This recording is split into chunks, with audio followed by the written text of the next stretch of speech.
What's interesting about our job sometimes is that people take it for granted. They turn on the tap, they see the water that comes out of the tap.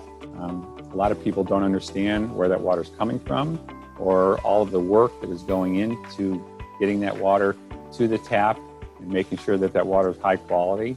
And there's thousands of people that are behind that. My role essentially is to coordinate all of the water quality monitoring programs we have, both in the watershed, which is where the source water comes from, and also in the distribution system throughout the 5 boroughs of New York City. We have 19 reservoirs. We monitor those on a daily basis, and we divert water from those reservoirs depending on both the quantity and the quality. So part of my job is to ensure that the final water that's being delivered to the customer is of the highest quality possible. I was about 200 staff, and those staff include folks that go out in the field every day and collect water samples from the streams, from the reservoirs, from our aqueducts and tunnels, and from sampling stations we have throughout the distribution system.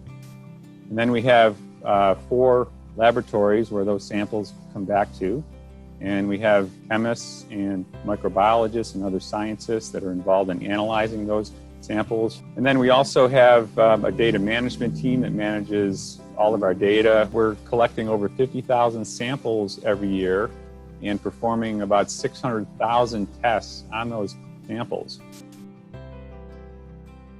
And all those data feed back into a system. So we have a dashboard that I can go on every day and I can look and I can see the quality as it moves down through the system in the various aqueducts and tunnels. And it's particularly helpful when we have storms.